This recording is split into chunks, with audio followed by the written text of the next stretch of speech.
carved into marble or written in scrolls. This quiet moment, this simple oil,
together not into the grand marble thermae of emperors and generals, but into the quiet corners of Roman homes, where bath time was slower, more personal, and perhaps more meaningful. You will not hear echoes of large public baths, no crowded rooms or splashing voices. This scraping does not harm it, cleanses it, removes the film of the day along with it.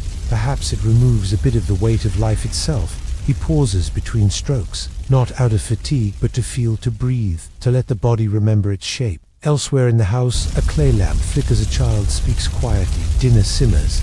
But here in this moment, the world is narrowed to oil, bronze, water and breath. When the scraping is done, he dips a cloth into the basin and wipes gently, not to polish, but to remove what remains. His skin is soft, clean and lightly scented with olive. A kind of peace follows.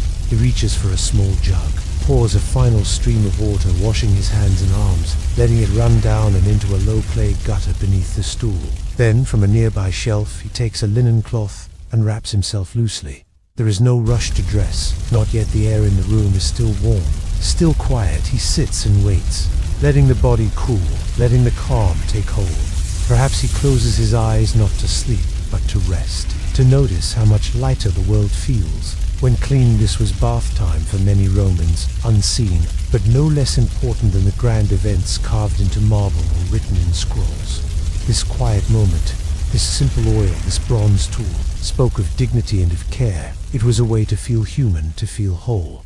Even in the humblest of homes, let us stay here a while. In this soft moment, before the next chapter begins, let the lamp flicker, let the room dim, and let the scrape of the strigil fade into silence. Where did you start listening tonight? Was it at the beginning, or did you find yourself here somewhere in the middle? Let us know in the comments, and if this quiet journey helped you rest, consider subscribing.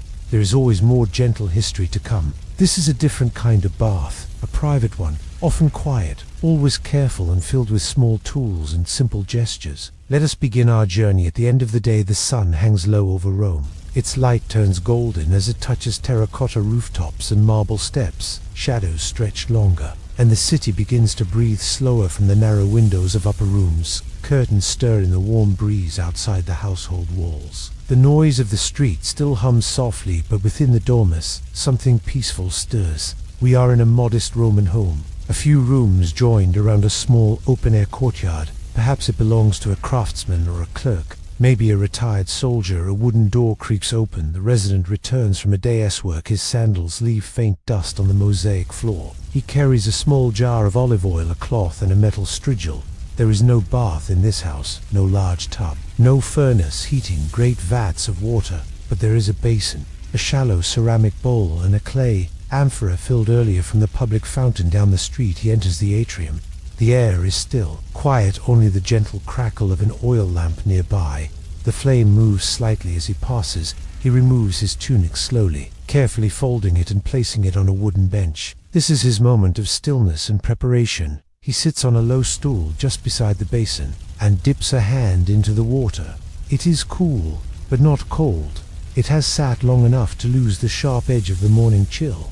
He pours a little over his shoulders, not enough to soak, but enough to refresh. He opens the jar of olive oil, plain and golden, not heavily scented. Just warm from the room, he pours a small amount into his palm and begins to rub it gently across his skin. The oil spreads slowly, it gathers dust, sweat, the remains of a long day under the Roman sun. This is not luxury, it is ritual, a cleansing with simple means. One learned from elders and passed, along with care. Next comes the strigil, a smooth, curved blade of bronze. Cool to the touch, he holds it lightly and draws it along his oiled skin. The scrape is not harsh, it is deliberate, measured from shoulder to elbow, from chest to waist. A soft metallic whisper each time. Bathing in the Roman world was not just about the water, it was about the rhythm of the day, a series of small steps, and brought the mind toward quiet. That brought the body back to itself, but with quiet hands and patient time. This was the evening ritual, the private bath, a ceremony of calmness done not with grand gestures. Some families shared the tools, passing the strigil from one to another, wiping it clean, each person waiting their turn, not with impatience, oiling it gently, but with respect. Others kept their own, a personal tool, a small thing, set on a shelf near the basin, yet treated with care, wrapped in cloth. In poorer homes, where even olive oil was scarce, people would sometimes use sand or ash, mixed with water, rubbed across the skin, then scraped away with a broken shard of pottery, not as elegant but still effective, still soothing in its own way. Their giggles muffled by tiredness, their small limbs splashed, gently cleaned, dried and wrapped for sleep. Their skin rubbed with warm oil, their backs scraped softly in these homes. The bath was not a luxury, it was an act of quiet discipline, a way to hold on to dignity. The bath found a way to live in every home. These are the forgotten parts of Roman life, and let the world outside grow dark. You are safe here, you are clean, you are still. The unseen moments, the evening has deepened, the scent of olive and wood smoke. When the streets outside offered, little children were bathed with cloths dipped in the same basin. Old people too would sit near the hearth, but a corner set aside, their feet washed in silence. By the same hands they once bathed, when young bathing was care, bathing was time, bathing was family. Even without the grand halls and marble walls, the sound of water poured slowly from clay, the touch of metal across skin. Let us stay in this home a little longer. These small things filled the space where luxury could not go, and begins the same slow ritual. It smooths the skin, brings warmth to tired limbs. Let the night settle fully, let the air grow cooler, and let the oil lamp flicker down to its last quiet breath. No need to move, no need to speak, just feel the warmth of water and the softness of linen. The remains of the day, ash from the stove, dust from the courtyard, a fine layer of labor and life. But they mattered perhaps more than the rest. Let the day end now, let the home fall to silence. Let the strigil rest beside the bowl, carefully, lovingly. Then she dries her hands and reaches for her comb. The comb is carved from wood, polished smooth. She draws it through her hair. No rush to be done, only the comfort of routine, and the knowledge that this moment is hers alone. She finishes by dipping her cloth in warm water elsewhere. A child begins to doze on a low mattress. We remain in our modest Roman home. The oil lamp flickers a little lower now. Its flame is steady but tired, starting at the ends, working gently upward in this quiet corner of the home. Just like the man who sits nearby, wrapped in linen, still slightly damp from the water and oil in another part of the house. His wife prepares her own space. There is no separate room for her. A basin, a folded cloth, a simple wooden comb. She, too, has finished her work. Perhaps she spent her day weaving or preparing food or speaking quietly with neighbors in the courtyard. Now her hands move slowly. She gathers her hair away from her face, twisting it into a loose knot. She sits down, places a small amphora beside her. Her olive oil is mixed with a faint fragrance, maybe rose or lavender, not strong, just enough to lift the scent of the room. She pours a small amount into her palm and rubs it along her arms. Then across her shoulders the oil catches, the light in a soft sheen. Next, she lifts the strigil, smaller than the one her husband used, worn smooth from years of use.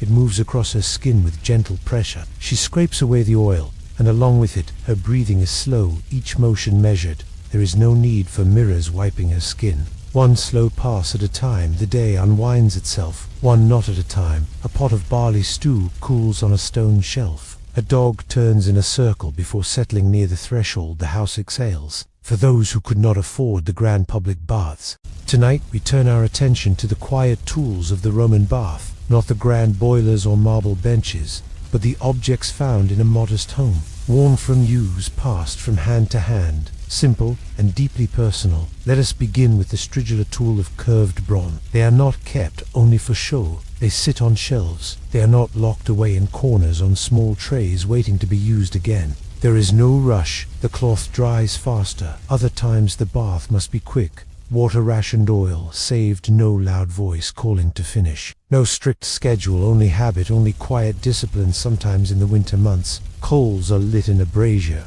Nearby, the room grows warm, the oil flows easier, but even then the ritual is never skipped. A splash across the face, a rub of oil on the hands, a pass of the strigil across the arms. Even the smallest version of the bath still carries the meaning. For travelers or laborers away from home, the tools might be packed, carried in a small bag used at inns or roadside shelters. These traveling baths were simple, but still enough. Even a cup of water, a fingerful of oil, and a piece of cloth could bring back a sense of self. Let us imagine a young Roman soldier far from the city in a quiet outpost near the edge of the empire. The air is dry, the ground dusty. He finishes his duties for the day, returns to his tent, then slowly draws the strigil over his skin and opens a small wooden box inside a tiny bottle of oil. A bronze strigil, a cloth folded tightly. The tools, the slow, steady motions. It did not matter how grand the setting or how poor the home, but inside a ritual is complete. Let us now rest beside these objects. Oil jar half full, strigil wiped clean. He pours a drop of oil into his hand, rubs it across his neck, his shoulders. This was the world of the Roman home bath. Humble, soft, enduring, held between the fingers, it glides across oiled skin. He feels whole again wherever Romans went. The bath went with them, not the buildings, but in our quiet home, sometimes made of clay. Ash from the cooking fire, all gathered silently through the day. He wipes the blade, folds the cloth around it, and breathes deeply. Sometimes a drop of scented resin is added, a small gift from a merchant, or a rare indulgence from a festival market. The tent is silent. The metal is cold but familiar. The motion brings calm outside. Only the wind. He feels clean, and more than that, it waits to serve, not with a splash, but with stillness. Hands are dipped, cloths are rinsed, feet are soaked. Carried back home, balanced on a shoulder, or hanging from a wooden pole, the water rests, taking in the warmth of the room. But the gestures, the essence of the bath remained the same: to return to the body, to shed the day, to rest. The tools were small, but their presence was great. Just enough to coat the hands, sometimes chipped at the rim, but gently, one at a time. The cloths to deserve notice. Linen or old wool cut from older garments, frayed at the edges, but soft from many washings. Imagine them in quiet light, laid gently on cloth. Water in the basin, reflecting the lamp above. No sharp edge, no decoration, only smooth metal formed to fit the shape of a hand, pulling away dirt, sweat, dust from the road in wealthier homes.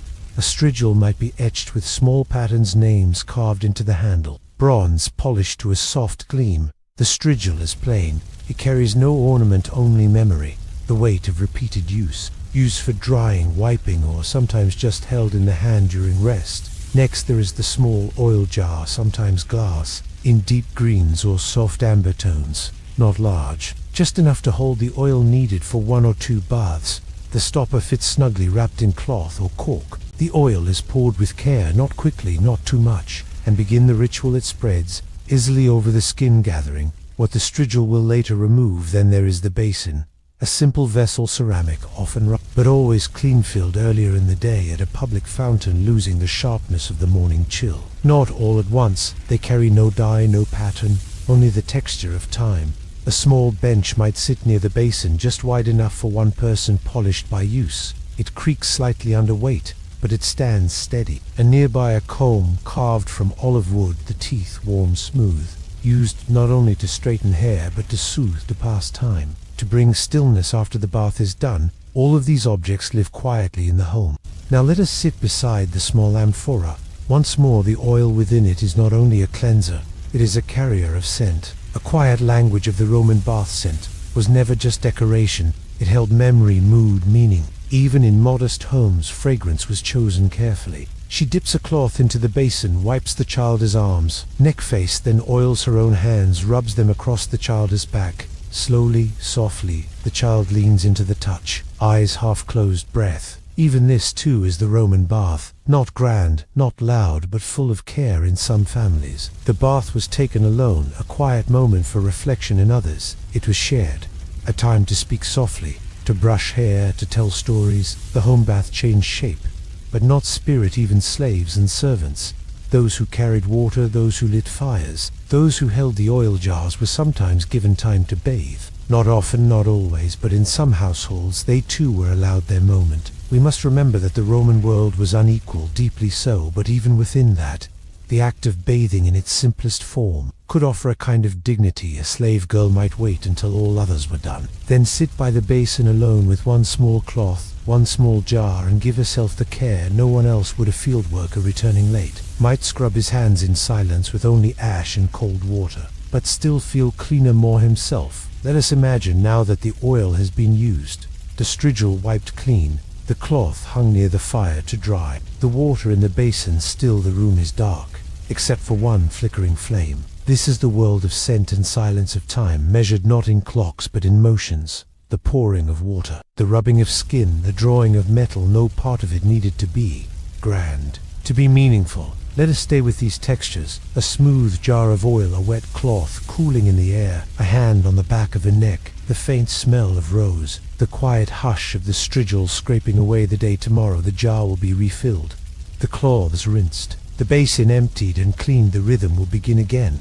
and it will bring, as it always does, a quiet kind of peace, all made slowly with what could be gathered nearby. One popular scent was made by soaking rose petals in oil. The petals were placed in a small bowl covered in olive oil, then left in a warm corner of the house. Over time, the oil would take on the smell, faint, never strong, but soft enough to notice when rubbed into the skin. Another gentle scent came from bay leaves, sometimes warmed first, then pressed into a jar with oil. Bay gave the oil a sharper edge, fresh, almost green. Lavender grew in the outer provinces. It was not always easy to find in the city, but when brought to Rome, it was hung in small bundles from rafters, crumbled by hand into clay jars, a sign of care, a breath of the countryside brought into the home. Some households used myrrh, a resin burned gently on coals, or crushed into oil, not common, but remembered its smell was darker, thicker, resinous, used more often during festivals or to honor guests. Even plain oil with no additions carried a scent of sun, of pressings from the olive grove. It was enough these soft smells filled the room during the bath, mixed with the warmth of the body and the silence of the hour. There was little talking during bathing, not because it was forbidden, but because the moment asked for stillness. Children might whisper, a parent might sing to soothe, but the mood was always gentle, always low. The bath was a quiet break in the day, a pause, a space where the world slowed, and the breath deepened. In the early morning some would bathe before the sun rose, while the city still slept. They would rise, step into the cool dark of the atrium, and pour water from the amphora before light reached the walls. The oil would be cold, the cloth stiff, but the silence would be full. In the evening the bath was different. The air held the weight of the day and the scent of dinner from nearby homes. The basin was warmer, the oil looser, the light softer. In some homes there was singing, not always in words, sometimes just a tune passed down from a grandmother, or made up on the spot, a quiet melody to match the motion of the hands, the scrape of the rhythm of the water being poured. Let us picture a mother now sitting near the brazier, a small child on her lap. The Roman bath at home changed. With the turning of the year, each season brought its own rhythm, its own small challenges, and its own quiet beauty. Even inside, an oil must be kept near the fire to stay liquid, but people still bathe, because they must, and because they choose to. A brazier is lit, and the bathing place is drawn in close. Near the warmth, near the comfort, the oil is poured slowly, sometimes in two parts, first to warm the hands, then to rub across the skin with purpose, with weight. The strigil is cold at first touch, but soon warms from the body. It scrapes away dry skin and soot, and the rest of the long day. In winter the bath is not refreshing, it is restoring. It brings heat, it brings softness. People leave the bath and step into thick wool wrapped tightly, hair wrapped in dry cloth. Even children grow quiet and dressed and laid down for sleep in winter. The bath is almost a prayer, a way to stay human, feet set by the fire. Voices are low, movements slower, to stay soft in a hard season, as they are dried to stay well. Let us now imagine all these baths together: spring with its scent of new oil, summer with its cool water, An open windows autumn with golden cloths, and herbs in the basin winter with firelight and careful warmth but a warm cloth. A quiet room, a moment at the end of the day to return to yourself. The bath follows the year not as a holiday but as a habit, a rhythm within the home. As steady as the beating of the heart in spring, the air grows soft. Or a basin, a jar, a cloth, a slow hand, a quiet breath. You carry your own version of this rhythm, and in each season it remains the same at its core. In homes without marble, without fountains, and into something lighter. The same motions as always, wherever you are now, whatever season it is outside your window.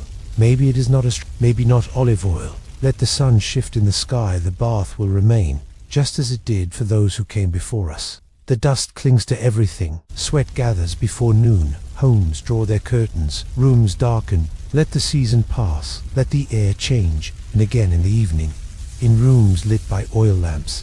And if you feel at peace here, consider subscribing to the channel to help us continue telling gentle stories from long ago. Only stillness, only warmth, only care. Were you listening from the beginning, or did you start from another point in the video? Let us know in the comments. Let us begin with spring, and the wind carries scents of green things. Olive oil poured in this season warms faster in the hand. The basin fills with water that no longer stings with cold windows open. And the scent of the outdoors mixes with the scent of the oilcloths are washed and hung to dry in courtyards.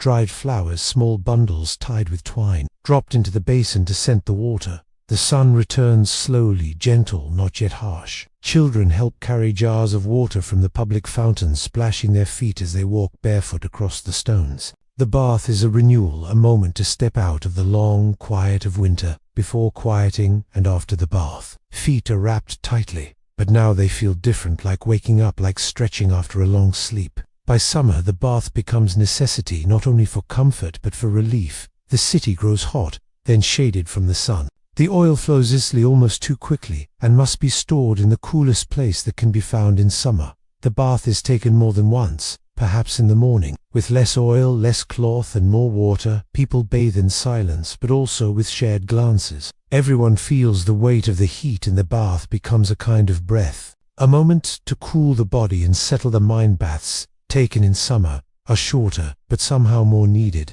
The scent of sweat is replaced by the scent of bay leaf, or crushed mint, herbs soaked in water and wiped across the neck and forehead. Sometimes a child is given a whole bowl of water to themselves, to play, to wash, to simply feel joy in the coolness. Then comes autumn, when the winds return and the light begins to dim. The basin now reflects the golden tones of the season, and the oil, poured in low light, seems thicker, more comforting. Baths are slower again, deeper, more quiet as the days shorten. People begin to prepare for colder months. Cloths are warmed near the hearth before use, and the last of the summer herbs are used. There is a sense of turning inward, of preparing the home for darker nights. The bath becomes part of this shift. A pause before gathering. Then comes winter, and with its stillness.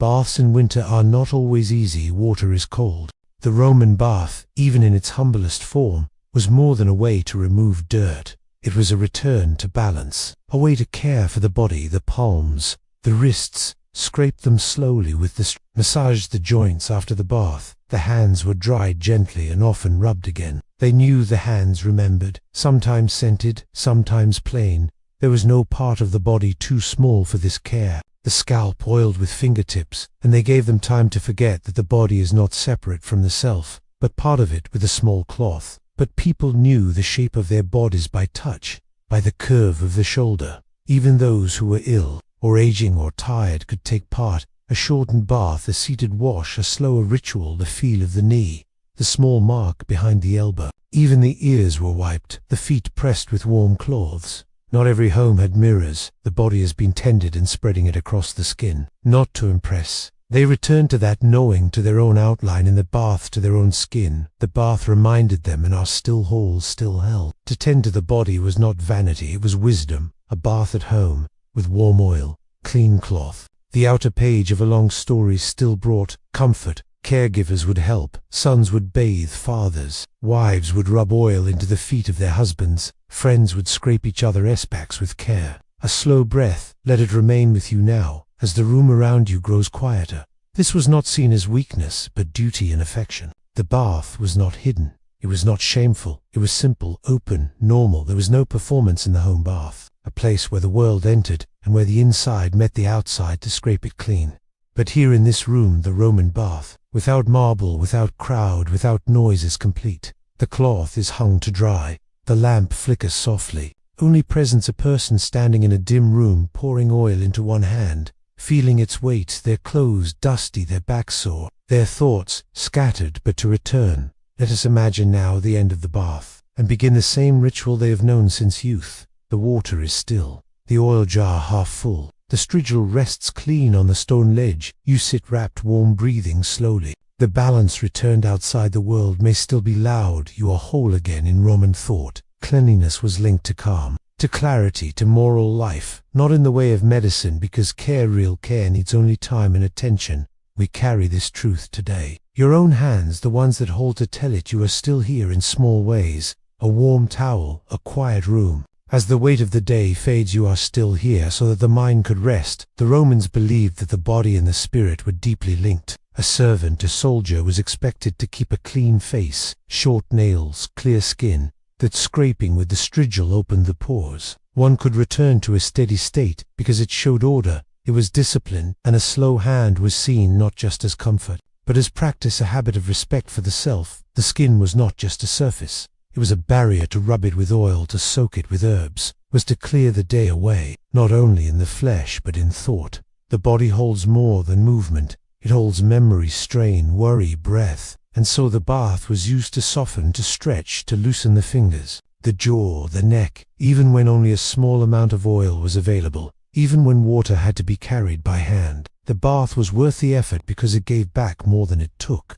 Let us sit with that now. The image of someone returning home. They set down their bags, step inside the small basin is uncovered. Water poured, the clay jar of oil opened, the cloth unfolded, the bronze strigil wiped clean from the last. Use no rush, no need for beauty, only care. They begin with the arms, rubbing oil into the muscles, then down the legs, the back where the strain of the day still lingers. The strigil moves slowly, not harsh, just enough to wake the skin. You are still whole. A citizen should be not richly, but plainly, neatly, modestly, even a worker. The home bath allowed for this. No matter the class, no matter the home, with a jar of oil and time. Some believed that certain oils balanced the body as humor, as that warmth of the skin helped digestion, and let harmful elements escape. These thoughts were not only medical, they were spiritual. The bath was healing, but in a way of daily peace. Let us think now of hands. That work that carried the Romans paid great attention to the hands during the bath. They rubbed oil into the fingers.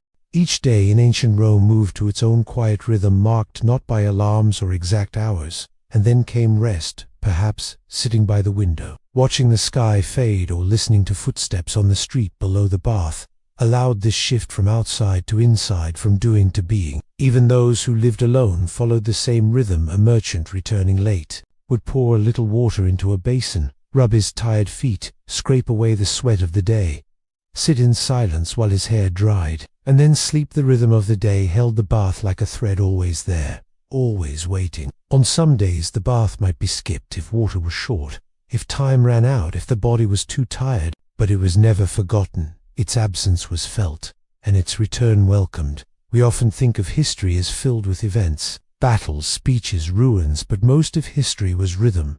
People rising, eating, bathing, sleeping. The bath was not special because it was rare. It was special because it was steady. Let us think now of how the body remembers rhythm. You wake, you eat, you move, you wash. You rest, not because anyone tells you, but because it feels right. The Roman bath at home fit into this pattern without needing ceremony, without needing praise. It asked only for presence, for a jar of oil, a cloth, a quiet room, and in return it gave back rhythm, softness, order. Even now, you may carry some version of this with you. A moment at the sink before bed, a hot towel across your face, a slow brushing of the hair, a pause. These small acts are modern echoes of ancient rhythms. You do not need marble walls, or public fountains, or perfumes from the East. You need only a place, a habit, a breath. And so the Roman day closed, with oil and cloth, with a still basin and a quiet heart. But by light, sound, scent, routine, and within that rhythm, the bath held a small but steady place. Not all Romans bathed at the same time. There was no fixed hour, but the body often knew when it was ready, when the muscles ached, when the feet grew tired. When the air outside began to cool in many homes, the bath came in the late afternoon after work, after errands. Before the evening meal, it served as a turning point, a soft division between labor and rest.